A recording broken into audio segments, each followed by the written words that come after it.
Bienvenue sur Top Invest, la chaîne des tops d'investissement. Ici, on parle essentiellement d'entreprises de qualité. Avons-nous une opportunité d'investissement en date d'aujourd'hui sur l'entreprise GTT? C'est la question à laquelle on va essayer de répondre dans cette vidéo en se basant sur les états financiers de la compagnie. Donc, si vous voulez investir avec conviction, lisez vos rapports financiers avant toute décision d'achat. Donc, la première chose qu'on va regarder, c'est la stabilité ou la croissance des revenus. Ici, on a une croissance des revenus, c'est normal. L'entreprise est leader dans son secteur d'activité. Donc, l'entreprise, en fait, équipe les méthaniers d'une technologie qui leur permet de transporter le gaz liquéfié en toute sécurité. Donc ici, vous remarquez qu'on a une stabilité des revenus entre 2013 et 2018 ici. Et de 2018 à aujourd'hui, les revenus sont croissants. Donc, avec ce qui se passe présentement en Russie, il y a de fortes chances que l'année 2023 et 2024 soit une année extraordinaire pour la compagnie. Avec les discussions présentement sur la réduction de l'approvisionnement en gaz russe, on va devoir se tourner vers le gaz américain sans doute. Et pour transporter le gaz américain, il faut le transporter dans des méthaniers. Et les méthaniers, quand on parle de méthaniers, il faut en avoir énormément. Et pour en avoir, il faut absolument qu'ils aient la technologie la plus sécuritaire du marché. Quelle est la technologie la plus sécuritaire du marché présentement? C'est celle de GTT. Dans tous les cas de figure, ça, j'aime ce que je vois présentement ici. Une compagnie leader dans son secteur d'activité qui n'a presque pas de concurrent, ou d'ailleurs, s'il y a un concurrent, on ne le connaît pas présentement, ou du moins, il n'a pas les mêmes marges, ou bien la même réputation que GTT. Dans tous les cas de figure, j'aime ce que je vois ici, c'est un checkmark. On se rend compte qu'aux alentours de 2021, c'était une année en berne, d'accord? Donc, on peut comprendre que la pandémie est passée par là. Donc, on continue. Deuxièmement, on regarde la marge brute. Marge brute extraordinaire. Donc, son pricing power n'a pas d'égal. On a une marge EBITDA aux alentours des 60%. Parfois, la marge EBITDA s'en va au-delà de 60%, mais on reste dans une certaine tendance. Même si on est à 55,7 en date d'aujourd'hui, c'est temporaire, d'accord? Dans tous les cas de figure, j'aime ce que je vois ici, c'est un checkmark. Ensuite, on regarde la dette nette sur EBITDA. Est-ce qu'on a une dette nette sur EBITDA inférieure ou égale à 5? Pas de dette. On adore ça. Checkmark. Maintenant, au niveau de l'évaluation, qu'est-ce que ça donne? En moyenne, l'entreprise ici s'échange à des PER de 15,89, d'accord? En moyenne, en date aujourd'hui, on a 30 fois les bénéfices, d'accord? Retenez également que le bénéfice a diminué. Donc, le PER peut être impacté négativement, pas positivement, mais négativement, parce qu'un PER et un PER supérieur à la moyenne, c'est un PER négatif, on va le dire comme ça. Donc, ici, ça peut être la raison pour laquelle on a des PER de 30. Donc, c'est pas ce qu'on cherche ici aujourd'hui. En moyenne, nous, on essaie de regarder ici. En moyenne, ici, l'entreprise se négocie aux alentours de 20 fois les bénéfices, d'accord? Je suis leader dans mon secteur d'activité, même si c'est un secteur cyclique. Les entreprises ont tendance à faire énormément de commandes quand tout va bien dans le secteur. Actuellement, tout va bien.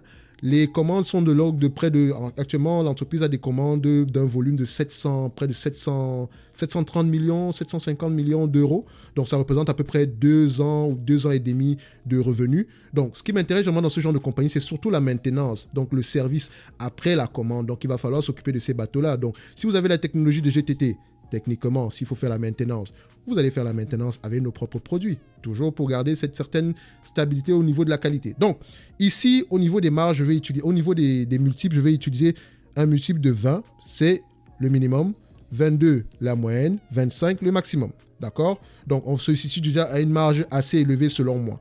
Maintenant, qu'est-ce que ça donne en termes de marge?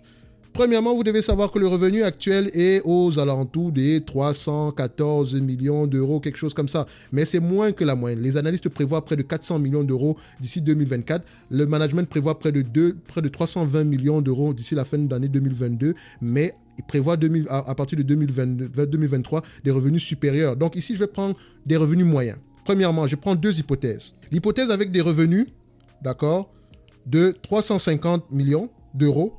D'accord? Et l'hypothèse avec des revenus de 400 millions d'euros. D'accord? Mais en termes de marge bénéficiaire ici, donc en termes de marge de free cash flow, d'accord? Donc, ça va être 50%. Vous allez remarquer ici que les free cash flow sont inférieurs aux marges nettes. Et ça, c'est temporaire, c'est parce que le fonds de roulement est généralement plus élevé en fait dans cette compagnie. C'est volontaire, d'accord? Parce que vu qu'elle ne veut pas se retrouver dans un environnement où elle ne pourrait pas satisfaire les commandes actuelles. Donc, c'est pour ça qu'elle utilise beaucoup de fonds de roulement, mais c'est temporaire. Parce que techniquement, si on regarde bien ici, on l'ajuste, le free cash flow ici est égal au bénéfice net. Et l'entreprise n'a pas besoin d'énormément de dépenses en capital. Donc ici, les free cash flow, les bénéfices nets moyens, donc le free cash flow, margin, ainsi que la marge des bénéfices nets ajustés est de 50%. Donc, quand on prend 50% de 350 millions, ça donne ici 175 millions. 20 fois les bénéfices de 175 millions ici, plus le cash net ici qui est de 200 millions divisé par le nombre d'actions, ça donne 100 € l'action. Quand on prend maintenant, second calcul, en prenant en compte ce que les analystes pensent, si on prend 400 millions d'euros de revenus, 50% de 400 millions d'euros, ça revient ici à 200 millions. 200 millions multiplié par 22 fois les bénéfices, moins plus le cash net divisé par le nombre d'actions, ça fait 124 €. Maintenant, si on prend le même calcul avec 25 fois les bénéfices, donc marge supérieure, ça nous donne ici 141 €.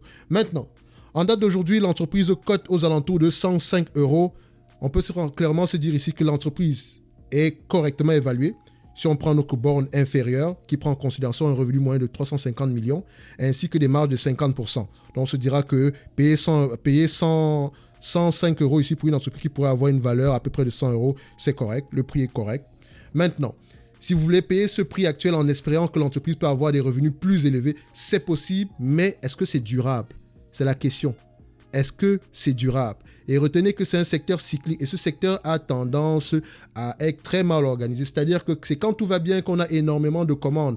Or, quand le cycle va se retourner, ces entreprises-là vont se retrouver avec énormément de volume au niveau des méthaniers. Et ces volumes-là, il va falloir les mettre au travail. Donc, ces méthaniers-là, est-ce qu'ils vont pouvoir trouver du travail à un prix abordable? Donc, ce sont des questions ici. Mais ce n'est pas le problème de GTT. Quoique oui, c'est un peu son problème, surtout s'il y a énormément de commandes, parce que ça va réduire les commandes futures, d'accord, par anticipation. Donc ici, c'est pour ça que je garde une moyenne de 350 millions. Donc on va se dire ici qu'en date d'aujourd'hui, GTT a une valeur, moi je vais dire la valeur des GTT, voilà, on va être gentil, hein. On va se dire que c'est une technologie correcte, ils peuvent même augmenter les prix parce que techniquement 400 millions d'euros, et alors que vous avez 90% du marché, c'est pas cher payé, quoique avec 50%, mais on va se dire que l'entreprise aussi aux alentours de 124 € pourrait être la valeur. Si j'exagère, 124 €, c'est la valeur de la compagnie, d'accord? Donc, c'est pas tous les jours qu'on rencontre une compagnie avec 90% de marge brute et 50% de marge bénéficiaire. C'est très rare. Donc, 124 € serait ma valeur de rigueur. Donc, ici, on pourrait se dire qu'il y a une opportunité d'investissement. Est-ce que ça veut dire que je vais prendre position au prix actuel? Non. Voilà, il y a trop d'incertitudes pour moi. Cette entreprise, en fait, si vous l'avez acheté aux alentours des 60, 70 €, vous avez un bon prix. Gardez-le. Ceux qui ont acheté à 50, tant mieux pour vous. Mais actuellement, je ne considère pas qu'il y ait une opportunité d'investissement extraordinaire ici. Donc, je vais quand même la mettre dans la liste des top actions. D'accord ? C'est une belle entreprise, surtout pour ceux qui veulent renforcer et qui ont déjà les actions. Mais si vous ne possédez pas les actions de cette compagnie, lisez vos rapports financiers, même si vous possédez déjà, lisez vos rapports financiers et essayez de revenir avec conviction pour investir dans cette compagnie-ci. D'accord ? Ne vous limitez pas juste aux chiffres. Essayez de comprendre le secteur, quelle est la dynamique derrière. On parle également de la Chine qui aura besoin de gaz naturel liquéfié. Mais est-ce qu'elle va se fournir essentiellement en Russie? Est-ce que le gaz russe va suffire aux Chinois? Donc, les États-Unis également ont énormément de gaz. C'est peut-être l'une des raisons pour lesquelles ils sont bien contents qu'il y ait actuellement ces soucis-là en Europe. Maintenant, posons-nous les bonnes questions. Qui va gagner dans l'affaire? Je pense que les États-Unis vont pouvoir tirer leur épingle du jeu. À la fin de la journée, faites vos recherches et on se donne rendez-vous à la prochaine vidéo. Merci.